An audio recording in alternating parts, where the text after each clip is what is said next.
E aí pessoal, tudo bem com vocês? Aqui quem fala é André Cadori e esse é o About Money. Recentemente eu fiz um vídeo mostrando os 5 maiores investidores do Brasil e dessa vez eu resolvi fazer outro vídeo mostrando os 5 maiores investidores do mundo. Então existem alguns investidores que não vão ser mencionados, mas os 5 principais investidores, pelo menos na minha concepção, serão citados e também o seu estilo de investimento e a sua história de uma forma bem resumida, para o vídeo não ficar muito longo. E o primeiro investidor que eu vou citar, lembrando que não vai ser em formato de top 5, eu não vou falar na ordem daqueles que têm mais patrimônio, a ordem será totalmente aleatória. E o primeiro que eu vou falar é o George Soros. George Soros é o fundador da Quantum Group Funds, um dos negócios mais aclamados da área e que possui mais de 25 bilhões de dólares em ativos. Soros é um investidor que tem suas ações voltadas para a venda a descoberto. Suas práticas o colocam em evidência. Ainda que seja um dos maiores investidores do mundo, a sua imagem vive em debate. George também é conhecido por ser o homem que quebrou o Banco da Inglaterra, quando em 1992 investiu parte de sua fortuna na desvalorização da libra esterlina. A data ficou conhecida como a Quarta-feira Negra, e nesse dia dizem que George Soros fez mais de 1 bilhão. Mas falando um pouquinho mais da história dele, George Soros não é americano. Ele nasceu na Hungria e foi naturalizado depois americano.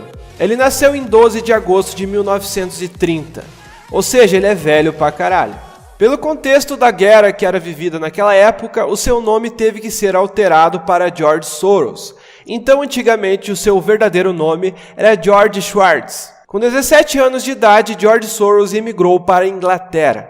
Na época, ele ingressou na London School of Economics. Na instituição, ele concluiu sua graduação e seu mestrado em filosofia, que para muitos é algo que não tem absolutamente nada a ver com investimentos, mas que para George Soros faz todo sentido. O investidor aliava os estudos a bicos como garçom de boates e carregador de malas de uma ferrovia. Ou seja, ele não nasceu em berço de ouro. Com 26 anos de idade, George Soros finalmente mudou-se para os Estados Unidos. Antes de começar sua carreira na Bolsa de Valores, ele trabalhou em bancos mercantis. Foi então que em 1969 entrou para a área de fundos de cobertura ao criar a Double Eagle. Um ano o negócio passou a ser conhecido como Soros Fund Management.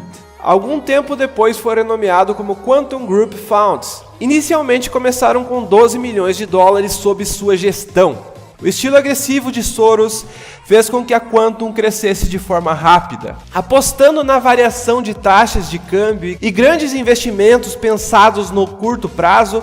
O fundo ganhou renome e espaço no mercado. Ainda assim, as ações do mega investidor no processo geram inúmeros debates. Para a parcela da sociedade, ele é imoral. Porém, existem pessoas da área que defendem que ele joga de acordo com o jogo. Sua ação que mais gerou debate foi quando ele quebrou o Banco da Inglaterra em 1992 ao apostar contra a moeda inglesa. E como eu havia dito anteriormente, ele obteve um lucro equivalente a 1 bilhão de dólares. Em 2011, a Quantum já administrava mais de 25 bilhões de dólares em ativos. A contradição entre um filantropo que doa parte da sua fortuna para ONGs e de um investidor agressivo o colocam como uma figura bastante polêmica. Então muitas pessoas gostam dele e muitas pessoas o odeiam. Desde a década de 90, ele dedica boa parte do seu tempo e dinheiro na Open Society, organização social criada por ele mesmo. Então, independente de toda a polêmica que é criada em cima dele, a gente tem muitas coisas interessantes a aprender no seu método de investimento. Uma delas é que ele é totalmente contra a ideia que o mercado é eficiente. Ou seja, ele acredita que todas as oscilações que surgem no mercado são baseadas em emoções. E ele busca usar essas emoções ao seu favor, comprando ou apostando nos melhores momentos. E agora, o próximo investidor que a gente vai falar não é homem, e sim uma mulher. Uma coisa que a gente não está muito acostumado em ver no mundo dos investimentos. Ela se chama Abigail Johnson. Abigail Johnson é presidente e CEO da Fidelity Investments, uma das principais empresas de investimentos do mundo e que administra mais de 2 trilhões em ativos. O grupo foi criado por seu avô na década de 1940. Além desse grupo, ela é responsável por gerir a empresa e é responsável pelas atividades internacionais do grupo, conhecida como Fidelity International. Ela possui em torno de 24% da Fidelity Investments, montante que a coloca entre as pessoas mais ricas do mundo. Ela nasceu no dia 19 de dezembro de 1961, na cidade de Boston, nos Estados Unidos. Após encerrar o colegial, Abigail ingressou no curso de História da Arte na Robert and William Smith Colleges, encerrando a graduação em 1984. Depois de terminar a faculdade, trabalhou por cerca de 1 ano como consultora da Booz Allen Hamilton. Contudo, sua história na empresa de sua família iniciou na sequência. Em 1988, Abigail concluiu seu MBA pela Harvard Business School. Após terminar a especialização, a empresária assumiu o posto de gerente de portfólio da Fidelity, que havia sido criada por seu avô, Edward Johnson II, em 1946. Algum tempo depois, Johnson foi promovida à posição de executiva na Fidelity. 13 anos após ingressar na função, em 2001, assumiu a presidência. Durante 4 anos, ela é responsável por gerir o braço de investimentos do grupo, que também possui atuação na área de serviços. Em 2005, se tornou a chefe do setor de varejo da multinacional, sendo responsável também pelas questões institucionais envolvendo a empresa. A executiva ocupou tal posição na gigante de investimentos da América do Norte por 8 anos, quando em 2013 assumiu provisoriamente o cargo de presidente da Fidelity Investments. 2 anos após assumir a diretoria executiva da Fidelity Investments, em 2016 se tornou presidente da multinacional, assumindo o cargo que era ocupado pelo seu pai no período. Entre os objetivos da empresária quando assumiu a posição, o de maior destaque era de modernizar a atuação da empresa. Nessa busca, ela voltou seus esforços para a compra de criptomoedas, sendo que em 2018 a Fidelity lançou uma ferramenta para investidores institucionais que buscam negociar Ether e Bitcoin. E não é à toa que ela é uma das gestoras mais respeitadas no seu setor. Agora, o terceiro investidor que a gente vai falar vai ser o Ray Dalio. Ray Dalio é fundador e acionista do maior fundo de investimento do tipo hedge do mundo, a firma Bridgewater. Ray também é conhecido por sua personalidade e características como gerente de grupo. A capacidade de perceber os movimentos do mercado e seu modelo de gestão de capital colocaram ele entre as pessoas mais ricas do mundo. Ele nasceu no dia 1º de agosto de 1949, no bairro do Queens, na cidade de Nova York, nos Estados Unidos. Aos 12 anos de idade, ele realizou o seu primeiro investimento. Na época, ele comprou ações da Northeast Airlines por $300. A paixão por investimentos o levou para a Long Island University. Na instituição, ele se formou em finanças. Mais tarde, o investidor concluiu o MBA em Harvard e, após terminar a sua graduação, Ray teve experiência trabalhando no pregão da Bolsa de Valores de Nova York. Seu próximo trabalho foi como diretor de commodities. Em 1974, se tornou trader na Sherson Hiding Stone. Um ano mais tarde, em 1975, Dalio fez sua investida mais arriscada no mercado ao lançar o seu próprio negócio, a Bridgewater. As capacidades como investidor de Ray foram fundamentais para o sucesso do negócio. Ainda assim, foi necessário que ele e a companhia passassem por severas reformulações. Em 1993, Ray teve uma reunião que mudou totalmente sua trajetória e o futuro da empresa. Na época, 3 dos seus sócios, Bob Prince, Gisele Wagner e Dan Bernstein, se reuniram com ele com o objetivo de dar um feedback sobre a sua gerência. A conversa foi determinante, no qual o assunto principal foi o modelo de gestão de pessoas existentes dentro do grupo e no modo em que Ray tratava os seus funcionários, algo que o mesmo não percebia. Entendido que deveria ser mudado, a empresa implementou uma espécie de cartilha focada na verdade extrema entre os funcionários. 12 anos depois, o grupo alcançou o posto de maior fundo hedge do mundo. A cartilha existente na empresa sempre intrigou o meio. Em 2011 foi publicado em resumo sobre os dogmas existentes na Bridgewater. O arquivo já foi baixado mais de 3 milhões de vezes. Em 2018, Dalio transformou os princípios da empresa em 2 livros. Alguns especialistas acreditam que o modelo de gestão da Bridgewater é complexo e toca em pontos delicados demais para serem implementados em outras empresas. Ainda assim, as políticas criadas por Ray Dalio intrigam o mundo empresarial como um todo. Só que ele só conseguiu atingir esse posto com o seu fundo devido à sua extrema habilidade como investidor. E o quarto investidor que a gente vai falar agora é o Carl Icahn. Carl é um dos grandes investidores de sucesso da Bolsa de Valores. O empresário é fundador e acionista e controlador da holding Icahn Enterprises. O início do seu destaque no ramo começa na década de 80, época em que ganhou a marca de ser um investidor corporativo, após suas ações com a companhia aérea dos Estados Unidos, Trans World Airlines. A figura de Carl ganhou bastante notoriedade em 2016 nos Estados Unidos, onde teve a eleição, onde ele fez parte da chapa com o presidente eleito Donald Trump.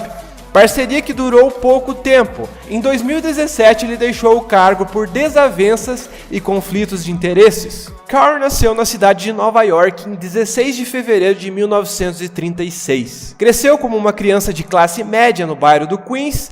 Seu pai era advogado e sua mãe era professora.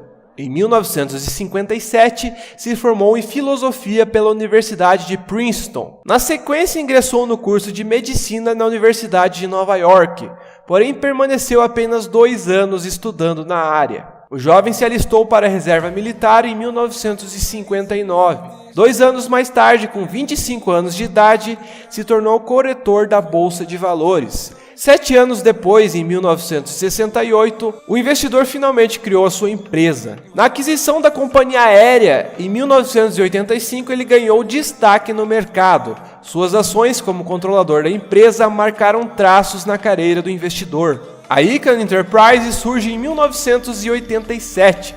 Sua criação é resultado de uma maior diversificação de investimentos. Seu modelo agressivo para boa parte do mercado fez com que conseguisse ações da empresa do porte da Texaco, Times Warner, Motorola, Herbalife, entre outras. Em 2016, foi escolhido para ser o assessor de Donald Trump nas questões ligadas à reforma regulatória. Ambos já possuíam uma relação anterior, especificamente nos negócios. Carl terminou sua trajetória no governo de forma breve. Sua imagem ficou arranhada após ser acusado de se beneficiar da posição ocupada em prol de seus negócios particulares. No início de 2018, Carl ganhou destaque na mídia após afirmar que Bitcoin e outras criptomoedas são ridículas. Na entrevista para a CNBC, ele se colocou como velho demais para fazer esse tipo de investimento. E finalmente vamos falar agora do principal e maior investidor de todos os tempos. Provavelmente você já sabe a história dele, mas eu não poderia deixar de falar sobre ele, Warren Buffett. Warren Buffett é um investidor e empresário norte-americano, conhecido por ser um dos mais ricos do mundo. É o principal acionista, diretor executivo e presidente da empresa Berkshire Hathaway. Ele é conhecido como o Oráculo de Omaha. Warren Buffett nasceu em 1930 em Omaha, a maior cidade no Nebraska, nos Estados Unidos. Filho de Howard Buffett, um operador do mercado e membro do Congresso dos Estados Unidos, desde cedo ele já mostrava enorme habilidade com os números. E com apenas 6 anos ele já comprava garrafas de Coca-Cola e revendia elas em um preço melhor. Ingressou na escola elementar Rose Hill, em Omaha, mas em 1942, após seu pai ser eleito para o Congresso, mudou-se para Washington e em seguida estudou na escola Woodrow Wilson. Ainda na escola, Buffett buscava atividades para gerar dinheiro, como entregar jornais e coletar e reciclar bolas de golfe. Com 11 anos juntos da sua irmã, teve seu primeiro contato com a Bolsa de Valores, quando comprou 3 ações preferenciais da companhia City Service. E quando as ações subiram de preço, ele as vendeu imediatamente. Em 1934, comprou um Rolls Royce e o alugava por $35 por dia. Comprou 40 acres de terra em Nebraska e alugava eles para um fazendeiro. E em 1945 comprou até uma máquina de fliperama para ganhar dinheiro das pessoas que queriam jogar. Quando ele terminou o colégio, ele já tinha aproximadamente $90 mil, o que era mais que seus próprios professores. Com 17 anos, ele começou a fazer faculdade a contragosto. Ele fez apenas para agradar o seu pai. E depois de um tempo, ele finalmente se formou em economia em 1951. Ele tentou também ingressar em Harvard, mas foi rejeitado. Mas ele finalmente chegou no seu divisor de águas quando ele conheceu Benjamin Graham, de quem recebeu uma valiosa compreensão dos princípios centrais de investimentos, valor intrínseco e margem de segurança, ou o chamado Value Investing, que se tornou um dos seus conceitos principais de investimento. O tempo foi passando e ele foi trabalhando diversas funções e acumulando bastante patrimônio. Foi então que em 1962 começou a comprar ações da Berkshire Hathaway e finalmente em 1965, com 35 anos de idade, ele obteve o controle da empresa, adquirindo 49% das suas ações. Em 1967 expandiu a companhia para outros investimentos e com o passar dos anos a Berkshire passou a ter participações importantes em diversas companhias, como a Coca-Cola, Gillette, American Express, bancos como Wells Fargo, dentre outros. Depois passou a comprar empresas inteiras do ramo de ferrovia, jornais, lojas e etc. A partir de 1970 começou a escrever sua carta anual aos acionistas da Berkshire. Em 2007 anunciou que estava procurando um jovem sucessor para os seus negócios, mas ele elegeu Lou Simpson, que é apenas 6 anos mais novo que ele. Em 2008 tornou-se o homem mais rico do mundo, com uma fortuna estimada de $60 bilhões. Warren Buffett foi casado com Susan Thompson entre 1952 e 2004, onde ele obteve 3 filhos. Após a morte da sua esposa Susan, quase todas as suas ações da Berkshire, avaliadas na época em quase 3 bilhões, foram deixadas para uma fundação que mais tarde receberia o seu nome. E em 2006 ele casou com outra pessoa, Astrid Manx, e como vocês já sabem, até agora ele faz exatamente o mesmo, acumula diversas ações com a sua empresa Berkshire Hathaway, fator que o torna o maior investidor de todos os tempos, provavelmente. Mas o vídeo foi esse, galera, espero que vocês tenham gostado. Se você gostou, dê um like, se você não é inscrito, se inscreva no canal. Valeu, falou e até a próxima!